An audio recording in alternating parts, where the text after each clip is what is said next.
ತಾರೀಕು date fix ಮಾಡಿದ್ದಾರೆ. ಆ ಶಿವಾಜಿ ಮೂರ್ತಿ ಕಳುಹಿಸಲಿಕ್ಕೆ ದಯವಿಟ್ಟು ತಮ್ಮ ಹಸ್ತದಿಂದ ಅದನ್ನು ನಾವು ದಯವಿಟ್ಟು ತಾವು 26ನೇ ತಾರೀಕಿಗೆ ಬರಬೇಕು ಅಂತ MLA ಸಾಹೇಬರಿಗೂ ನಿಮಗೂ ಇಬ್ಬರಿಗೂ ವಿನಂತಿ ಮಾಡ್ತಾ ಇದ್ದೀನಿ. 26ನೇ ತಾರೀಕಿಗೆ ದಯವಿಟ್ಟು ಬರಬೇಕು. ಆ ದಿವಸ ನಾವು ಕೂಡಿಸ್ತಾ ಇದ್ದೀವಿ ಶಿವಾಜಿ ಪುತ್ರಿ. ಅಲ್ಲ 26ನೇ ತಾರೀಕು ಈಗ ಒಂದು ವರ್ಷ ಯಾಕಂದ್ರೆ ನಿನ್ನೆ ತಾವೇ ಜಗಜ್ಯೋತಿ ಬಸವೇಶ್ವರ ಪುತ್ರಿ ಮಾಲಿಂಗಪುರದಲ್ಲಿ ನಿನ್ನೆ ಕೂಡಿಸಿದ್ರು.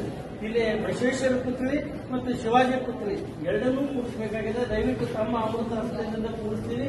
26ನೇ ತಾರೀಕಿಗೆ ದಯವಿಟ್ಟು ತಾವು ಬರಬೇಕು ಅಂತ ವಿನಂತಿ ಮಾಡ್ತಾ ಇದ್ದೀವಿ. ಎಲ್ಲರೂ ಕೂಡಿ ಕೆಲಸ ಮಾಡ್ತಾ ಇದ್ದೀವಿ. 26ನೇ ತಾರೀಕು ದಯವಿಟ್ಟು ಬರ್ಕೊಳ್ಳಿ ಸರ್.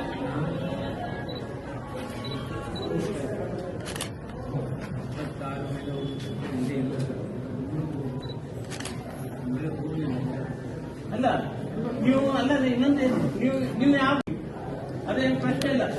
ಒಂದ್ ದಿವಸ ಮುಂಚಿತವಾಗಿ ಇಟ್ಬಿಡ್ತೀನಿ. 25ನೇ ತಾರೀಕು ಅದೇ ಅದು ಸಾಹೇಬ್ರ ಅವರು 26ಕ್ಕೆ ಇರಂಗಿಲ್ಲ ಅಂತ 25ನೇ ತಾರೀಕಿಗೆ ಹೋಗ್ ಸಾಹೇಬ್ರೆ ನಾವು ನಿಮಗೆ ಬಿಡಾಕ್ ಕೊಡ್ತೀವಿ ಅಲ್ಲಿ ಅಮೆರಿಕ ತಾನೆ ಅದಕ್ಕಿಲ್ಲ. ಅಲ್ಲ ಒಂದು ನಿಮಿಷ 25ನೇ ತಾರೀಕು ಫಿಕ್ಸ್ DC ಸಾಹೇಬ್ರ ನೀವು ಅದೇ ನಿಮ್ಮ ನೇತೃತ್ವದಲ್ಲಿ ಅದನ್ನು ಕೂಡಿಸತಕ್ಕಂಥದ್ದು ತಯಾರಿ ಮಾಡ್ತೀನಿ. ಅವಶ್ಯ ಬರಬೇಕು. ಜೈ